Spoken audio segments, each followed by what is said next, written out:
Bonjour mes petits padawans, donc on en est déjà au volume 7 de nos aventures artistiques. Donc on a déjà vu un certain nombre de choses importantes. On a vu entre autres un petit peu la définition de l'art, à quoi ça sert, qu'est-ce que c'est que... quelles sont les différentes justifications. Après, on en est arrivé à la difficile question du beau, et on a vu son évolution à travers les temps, l'histoire. Et la dernière fois, on a vu donc comment est-ce que on peut se positionner par rapport à l'art, même sans avoir une connaissance extrême, même sans connaître beaucoup de choses. On a un sentiment, une position, par notre éducation, par tout ce qu'on a appris, par nos expériences. On a une idée, on a une certaine façon de réagir. Et donc, on a vu donc les trois façons principales donc, de réagir. Vous vous rappelez que tout ça, ça peut se jouer en même temps, ce qui complique les choses. Mais en même temps, je vous ai dit, c'est intéressant. Et c'est important parce que, normalement, après avoir écouté ça, vous arrivez à mieux vous situer. Et aujourd'hui, on va essayer de mettre un petit peu en pratique ce qu'on a déjà appris et ce que les notions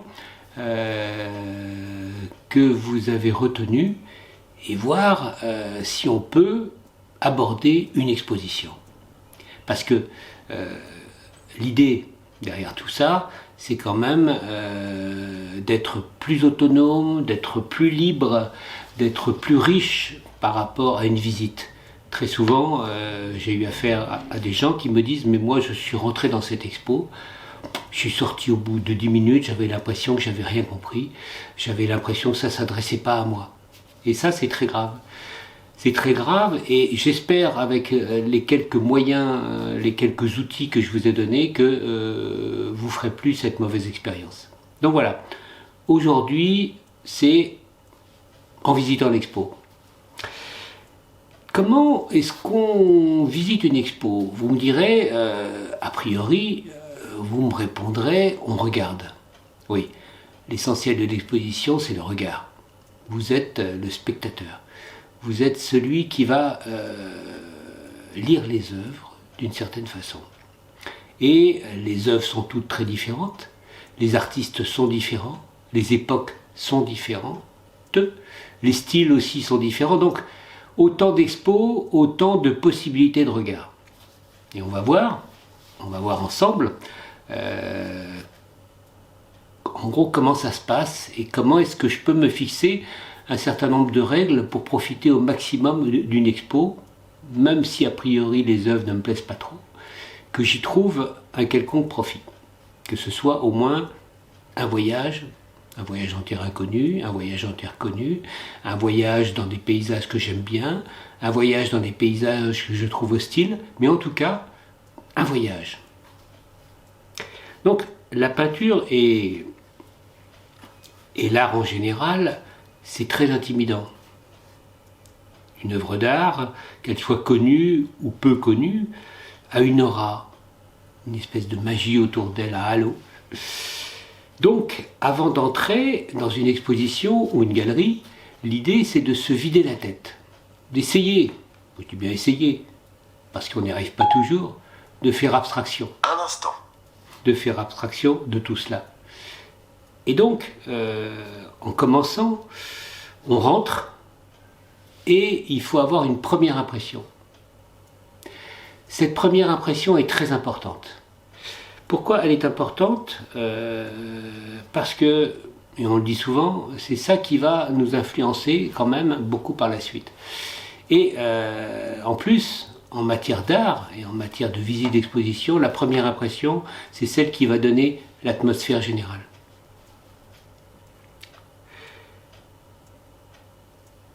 Soit, souvent, on a une première impression qui est assez manichéenne, où on aime, ou on rejette. Et puis, on travaille un peu là-dessus.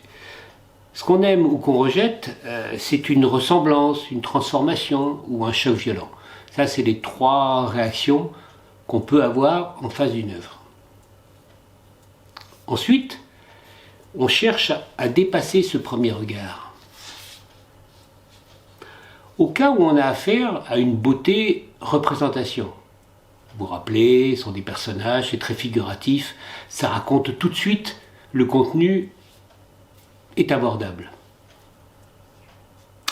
On va rechercher les signes de perfection. Ce qui va nous intéresser, c'est de voir à quel point l'artiste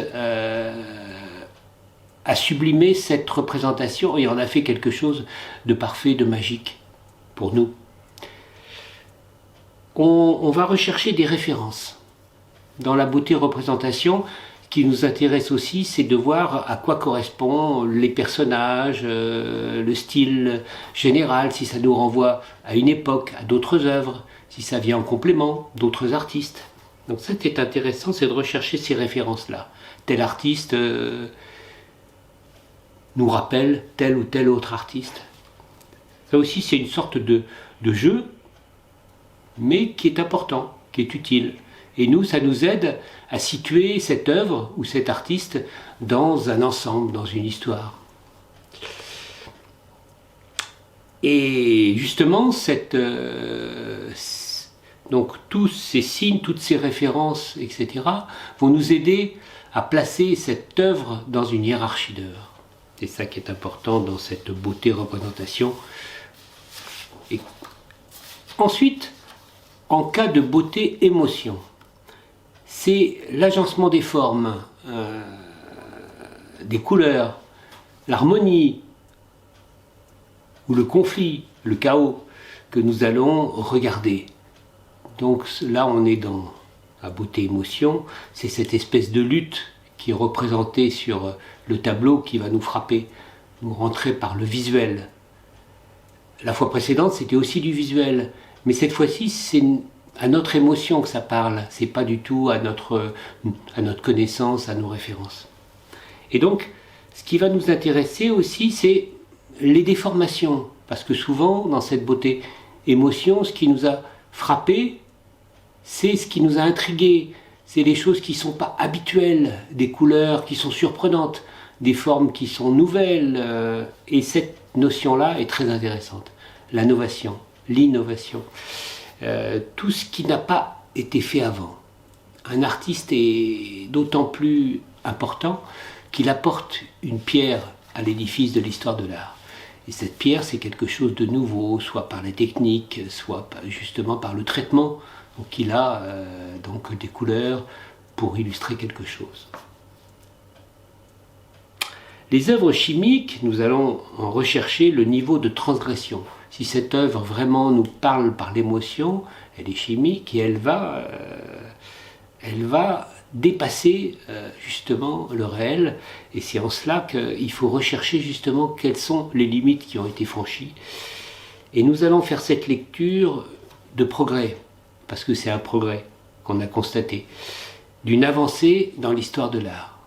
Et donc on a affaire à une œuvre qui apporte quelque chose ou pas. Dans le cas d'une beauté réflexion, le troisième cas de figure, c'est l'audace, l'originalité de l'idée qui va retenir notre attention. C'est le projet de l'artiste, comme on l'a vu auparavant, qu'on rencontre très souvent en art contemporain, c'est le projet de l'artiste qui compte. C'est quelle est l'originalité, l'impact, le choc introduit donc par son idée. On va déchiffrer donc des choses très complexes, parfois, ou des choses très provocantes, et qu'on doit comprendre au fur et à mesure. On doit comprendre cette provocation, cette complexité. On n'est plus dans j'aime ou j'aime pas, c'est trop simpliste, vous le comprenez bien. On est dans quelque chose d'un peu plus sophistiqué, d'un peu plus raffiné, d'un peu plus élaboré. Et là, l'artiste nous invite à rentrer dans un autre univers. C'est comme si on se déplaçait, comme si on allait de côté. Dans tous les cas, dans ces trois cas-là, il faut examiner d'abord la représentation lorsqu'il y en a une. Lorsqu'il y en a une manifeste, évidente, ou lorsqu'il y en a une qui est plus informelle, qui est bien cachée, que les formes ressortent au fur et à mesure où on regarde l'œuvre. Dans certaines œuvres, comme celle qu'on a vue au cours précédent, donc de De Koninck, on pouvait voir des formes qui pouvaient évoquer justement certaines représentations. On avait parlé de danse, on avait parlé de fête, vous vous rappelez. Et là, donc, c'était vraiment de la représentation masquée ou cachée. C'est intéressant donc de retrouver ça dans le deuxième effet qui se coule. Après avoir interrogé la représentation, entre guillemets, on regarde, on détaille les formes, leur complémentarité, leurs références. Donc, comme je vous disais pour l'œuvre de De Koninck, ce qui est intéressant dans ces formes aussi, c'est qu'elles forment une sorte de mouvement. C'est presque, on a dit de la danse, ça peut être aussi une forme de musique. Quand on voit un certain nombre d'œuvres de Kandinsky, par exemple, souvent, ceux qui regardent évoquent des termes de musique. D'ailleurs, lui-même met parfois dans ses œuvres abstraites quelques rappels, quelques références à la musique, une sorte de clé de sol, une sorte d'ébauche d'un instrument.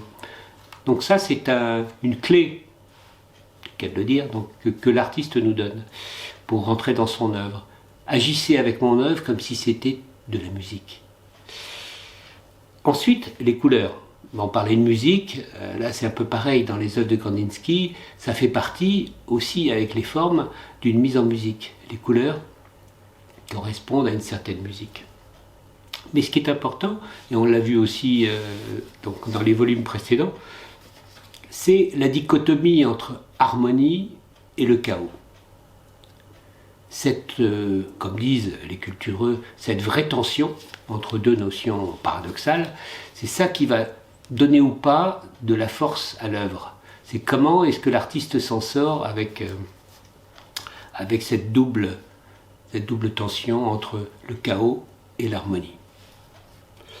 Enfin, on doit se poser la question, est-ce que tout cela me raconte une histoire? J'insiste bien sur le me, parce que c'est pas la même histoire pour tout le monde. On n'a pas le même vécu, on n'a pas les mêmes expériences, on ne connaît pas les mêmes artistes en référence. Donc forcément, on n'arrivera pas à la même histoire. Ou pas toujours, à moins que ce soit vraiment complètement évident. Donc, dans une œuvre, vous devez essayer de vous raconter une histoire. Votre visite de l'expo est réussie quand vous vous êtes fait votre petit cinéma dans la tête. Et quand vous ressortez de l'expo en vous disant tiens, ça a voulu raconter ça, ça a voulu dire ça, telle ou telle œuvre se répondait, telle ou telle œuvre était dans une même atmosphère, etc. Donc vous avez trouvé un vrai dialogue, un vrai langage de l'artiste, et ça c'est déjà réussi. Ça prouve que l'expo, que vous aimiez ou non les œuvres, vous avez compris que c'est plus le problème. Est-ce que vous avez retenu quelque chose? Est-ce que ça a parlé à votre œil, à vos références, à vos émotions ou à votre réflexion? Donc, si l'exposition a pu enrichir l'un de ces trois registres, ou plusieurs de ces registres à la fois, c'est une exposition réussie. Elle a été bien visitée. Donc prenez du temps. Analysez surtout votre première impression. Analysez ensuite, essayez de rentrer un peu plus dans le détail des choses, comme je vous l'ai dit, grâce à la représentation, grâce aux formes, grâce aux couleurs, etc. et grâce à la narration. On verra ensuite, il y a des petites clés donc pour retrouver une certaine narration, mais on les verra ensemble. Ce que je vous propose maintenant, c'est d'illustrer un petit peu ce type de visite et apprendre à aller au-delà de l'œuvre, essayer de voir au-delà justement donc de la première impression et de voir d'abord la première impression, c'est important. Donc on va s'intéresser à trois œuvres qui me semblent assez emblématiques de ce dépassement donc des apparences. C'est une œuvre de Goya, Francisco Goya, une œuvre de Gauguin et une œuvre de Munch. Vous voyez, c'est réparti dans presque tout le 19e siècle. Et donc, on va d'abord étudier de Goya, Francisco Goya, qui a vécu de 1746 à 1828, une vie assez longue, surtout pour l'époque. Et on va s'intéresser à l'œuvre qui s'appelle Les Vieilles ou le Temps. Les deux titres sont importants parce qu'effectivement, il évoque deux niveaux de lecture donc, de l'œuvre. Cette œuvre a été faite entre 1808 et 1810. C'est pour vous situer, on est en pleine guerre napoléonienne. Napoléon est en guerre en Espagne. Et Goya défend sa nation, et toute sa peinture aussi est tournée vers une certaine dérision. Il est connu justement pour une certaine transcendance dans les sujets représentés. Donc, vous voyez ces vieilles, on voit ce tableau, la première impression, c'est de se dire, on ne sait pas bien, qu'est-ce qu'il faut faire? Est-ce qu'il faut rire? Est-ce qu'il faut pleurer? Ça, c'est déjà le défi de l'artiste est atteint parce qu'il nous met en pleine confusion. Déjà, à peine on regarde, on est un peu perdu. On voit cette opposition entre le fond sombre et la robe blanche. Et ça illustre notre hésitation entre le comique et le tragique. Les figures sont plutôt du ressort du comique, mais les détails sont plutôt du ressort du tragique. Surtout ce vieil homme donc, qui est derrière. Et on verra qu'est-ce qu'il symbolise. Bon, comme il y a de la représentation, on peut chercher, comme je vous l'ai indiqué, les signes de perfection. On peut voir que la robe est très bien exécutée, très bien peinte. Les bijoux aussi sont très bien définis. La représentation est relativement soignée et le choix des couleurs accompagne la narration des personnages. Les formes sont outrées, excessivement accentuées. Nous sommes dans le registre du conte fantastique. C'est quelque chose donc. C'est l'histoire du temps qui est passé sans que nous le remarquions. Ça, c'est quand on va un peu plus loin au niveau de l'analyse. Entre autres avec ce miroir qui ressemble à un livre où c'est marqué « Qu'est-ce que se passe-t-il » Le vieillard, c'est le temps qui rattrape ses femmes et qui nous rattrape nous, parce qu'à travers le miroir, il renvoie cette image vers nous. Goya est très habile en ce sens qu'il nous concerne.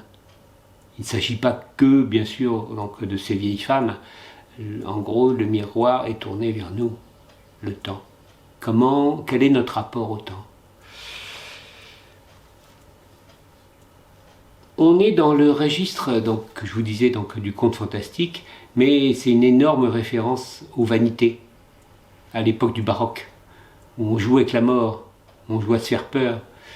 Et Goya adorait ce type de registre. Donc vous voyez, en quelques considérations, on arrive à voir un grand nombre d'aspects de l'œuvre qui sont intéressants et qui lui donnent une certaine épaisseur. On voit que c'est pas simplement une œuvre qui cherche à choquer, c'est quelque chose de plus profond. Goya cherche à aller au fond de l'âme. C'est pas facile, mais l'artiste est très habile pour nous entraîner sur cette pente. Le deuxième artiste que je voulais vous soumettre, c'est Gauguin, Paul Gauguin. Il a vécu de 1848 à 1903, et l'œuvre que je vous propose aujourd'hui, pour dépasser le réel, aller au-delà, c'est la vision du sermon ou la lutte de Jacob avec l'ange. C'est une œuvre très étrange qui date de 1888. Première impression, donc, puisque c'est le but de notre visite, c'est de faire donc, tous les stades donc, de la visite. Première impression, on est frappé par l'opposition entre le rouge et le blanc. C'est comme une vision avec les Bretonnes en premier plan, avec leur coiffe blanche, très vive, très agressive finalement, et la lutte entre Jacob et l'ange qui est au second plan. Et la lutte, c'est le rouge, c'est la violence, donc, qui est illustrée. Ils sont censés se battre sur l'herbe qui devrait être verte, non, elle est rouge parce qu'il y a la violence. Puis, quand on va un petit peu plus loin que juste cette première vision, on voit que l'œuvre est un aplat. la technique à plat vise à nous ramener vers d'autres références. Entre autres, les couleurs rouges, blanches et les aplats, c'est un rappel donc de l'Asie. C'est un rappel c'est presque une estampe japonaise. On est dans la mode donc du Japon. Et Gauguin est très sensible à l'art asiatique, essaye de se servir donc des règles de l'estampe et nous amène sur ce terrain-là. C'est-à-dire qu'il nous sort du contexte breton et c'est comme si transposé au Japon pour nous dire ce sujet est universel finalement. Alors, pour en venir un peu plus loin sur l'analyse de cette œuvre, on a le blanc qui bien sûr qui est le divin, le virginal, ce qui est pur, ce qui est sacré, et le rouge. Vous vous rappelez, je vous avais dit que le rouge c'est la couleur du diable, c'est la couleur de la passion qui s'emporte. On va au-delà de ce qu'on devrait faire si on était un homme raisonnable et sensible. Ce que j'ai oublié de vous dire aussi, c'est que si c'est un aplat, ça veut dire que c'est un constat. Quand on peint quelque chose en aplat, c'est qu'on ne donne pas de profondeur a priori. On ne donne pas de profondeur et on dit c'est un constat. Regardez des Bretonnes qui regardent deux personnages qui se battent. On pourrait en rester là. Mais Gauguin nous piège en quelque sorte sur cette œuvre. Parce que loin d'être primitive, on l'a classé souvent comme un primitif, un fauve aussi. Et loin d'être primitive, cette présentation que nous fait Gauguin des choses est proche de l'esthétique donc du Japon, ce qu'on a vu, mais aussi c'est très proche donc d'une esthétique religieuse détournée, presque un vitrail en quelque sorte. Les couleurs font de cette œuvre une œuvre qui est en décalage. Le rouge pour l'herbe, etc. Et aussi l'agencement des personnages. Le moine complètement à droite de l'œuvre, la succession donc des coiffes bretonnes. Le moine nous rappelle le premier titre, la vision du sermon. Ces bretonnes viennent d'écouter un sermon. Donc elles ont la parole divine en elles. Et donc c'est aussi parce qu'elles voient la scène à travers leurs yeux qui viennent de recevoir le sermon et la parole divine qu'elles voient peut-être les choses en rouge comme ça. C'est maximisé, c'est exacerbé. Et donc en faussant les couleurs, Gauguin, loin de nous éloigner de la réalité, veut nous rapprocher d'une vision cachée, au-delà de l'apparence. Donc ça, c'est une approche qui est très intéressante. La troisième œuvre, généralement, j'aime pas prendre donc, des œuvres trop célèbres, justement pour faire découvrir d'autres œuvres, mais celle-là, elle est vraiment tellement parlante que comment y renoncer pour aller au-delà des apparences. C'est Edvard Munch, qui a vécu de 1863 à 1944. Il est beaucoup plus contemporain.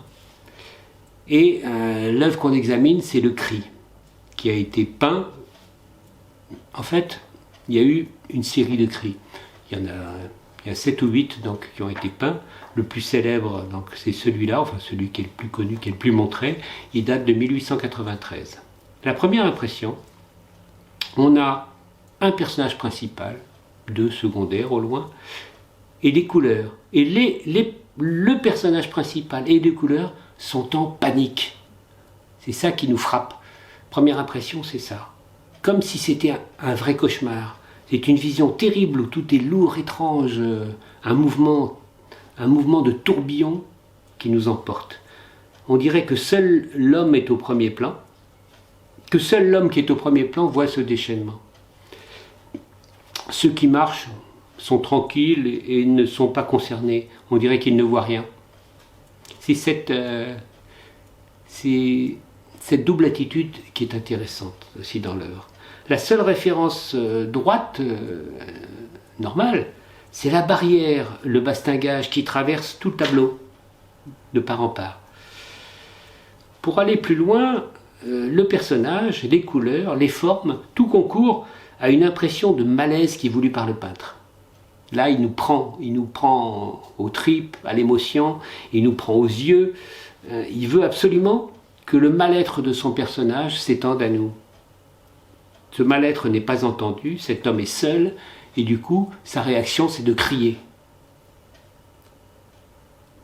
Il est angoissé, et l'œuvre nous transmet cette angoisse. Donc voilà, vous voyez, une façon de voir les œuvres qui est simple. Ça n'a rien de révolutionnaire, ni de bouleversifiant, comme dirait l'autre, mais sont des recettes qui sont assez simples et qui permet de se donner une petite méthodologie souple donc pour aborder les œuvres d'une exposition. Même si on a l'impression qu'on ne les comprend pas, même si on a l'impression que ce n'est pas notre univers habituel, trivialement on peut dire c'est pas notre tasse de thé, et pourtant même quand vous rentrez dans une exposition très contemporaine où il y a peu de représentations, essayez de vous faire ce petit jeu de qu'est-ce qu'il veut raconter à travers les formes, les couleurs, qu'est-ce que ça a l'air de vouloir me dire, et puis trouver des références. Et en même temps, quand ce sont des propositions, des installations, essayez justement de trouver qu'est-ce que veut raconter l'artiste. Et faites votre propre histoire, il n'y a pas de mal à ça, au contraire. Et donc vous en retirez un profit, et aussi ça vous permettra de vous rappeler de l'artiste et des œuvres que vous avez vues. Donc voilà, prochaine fois, on va étudier un petit peu, on va rentrer un petit peu dans le détail d'une visite d'exposition, comment ça peut s'organiser, et surtout, on va essayer de travailler sur la narration. Au revoir les petits padawans.